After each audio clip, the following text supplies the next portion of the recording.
precisamente para conversar sobre este padecimiento en el que la ciencia ha avanzado enormemente con progresos que hoy permiten a los pacientes de mieloma múltiple aumentar su esperanza de vida.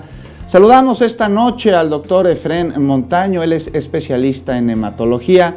Doctor, muy buenas noches, muchas gracias por acompañarnos en 21 Noticias. Díganos, ¿cuál es la prevalencia de este padecimiento en México? Pues más o menos vemos hasta 2,000 diagnosticados en México por año. Es decir, es una población alta de pacientes que tenemos con mieloma múltiple. Y de una enfermedad que, como veíamos, es poco conocida, que la gente no sabe que existe y que días como hoy precisamente son esa ventana de oportunidad para informarle a toda la gente que podría tenerlo sin saberlo. Exactamente. Es una noticia muy importante, sobre todo a primer nivel, los médicos que deben de reconocer los primeros síntomas de mieloma múltiple.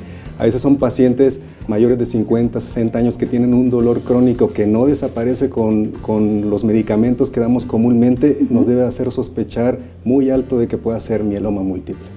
¿Qué otros síntomas puede presentar esta enfermedad y cómo puede prevenirse, doctor? Prevención como tal no existe porque es ya una alteración de los genes, pues. Pero el síntoma principal es el dolor crónico, sobre todo el dolor óseo, esa lumbalgia o ese dolor de espalda baja que muchos pacientes refieren y que no desaparece con el tratamiento. Ahí debemos de tomar como los focos rojos, pues, para pensar en mieloma múltiple. Y que creemos que hay personas mayores, pero también hay algunas excepciones de menos de 50 años. Sobre todo en Latinoamérica hemos visto que todas las enfermedades oncológicas, hematológicas, se presentan en edades menores al resto del mundo, sobre todo de países comparados con países ricos. Doctor, pues estábamos hablando sobre los avances que la ciencia tiene en el tratamiento de este padecimiento. ¿Se puede llevar a cabo una vida regularmente normal si se detecta a tiempo? Si se detecta a tiempo, sí. Se puede llevar un 90% como una calidad de vida a una persona normal.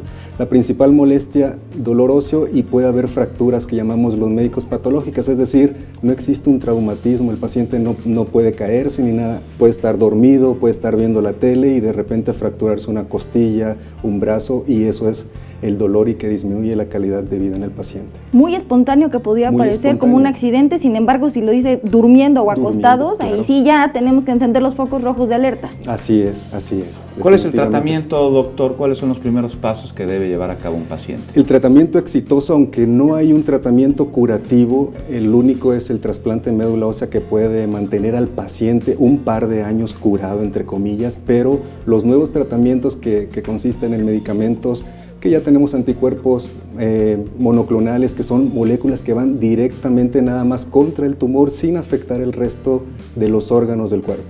Se puede mantener una expectativa de vida más allá incluso de los 6 o 10 años, cuando sin tratamiento esto se acorta a 1 o a 2 años. Ahora, ¿nuestro sistema de salud está hecho para asumir este tipo de tratamientos o los pacientes pues tendrían que buscar alternativas por fuera para poder atender este padecimiento? Al menos en las líneas iniciales, tanto en el IMSS como ISSSTE y en Salubridad tenemos las primeras líneas de tratamiento, pero después de alguna recaída o enfermedad que progresa o enfermedad agresiva, pues no todos los tratamientos están disponibles, pero sí los iniciales.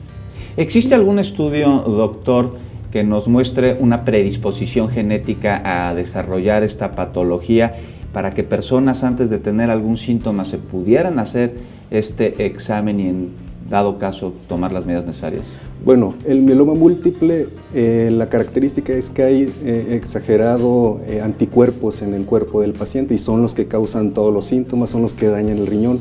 Hay algunas pruebas, algunas personas después de los 60 años que empiezan a tener elevación de estos anticuerpos y que se puede detectar, pero quienes tienen esto, que se llama mieloma múltiple de significado incierto, podríamos llamarlo, solo el 2% de estos pacientes pudieran desarrollar en 5 años el mieloma, pero no todos, es una cantidad menor.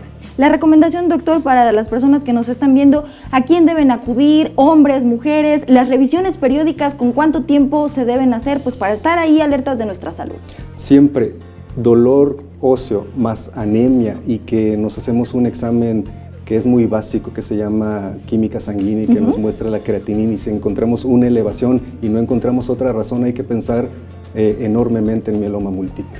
Y el comentario va para los médicos de primer nivel en tener la sospecha clínica cuando tenga estos síntomas iniciales. Pues ahí está, muy interesante, Juan. Claro que sí, para tomarlo en cuenta. Doctor Seguro. Montaño, hematólogo, muchísimas gracias por habernos acompañado para hablarnos de este padecimiento. Muchas gracias a ustedes. Gracias, doctor. Ahí lo Gracias. tiene la recomendación, así que no lo eche en saco roto.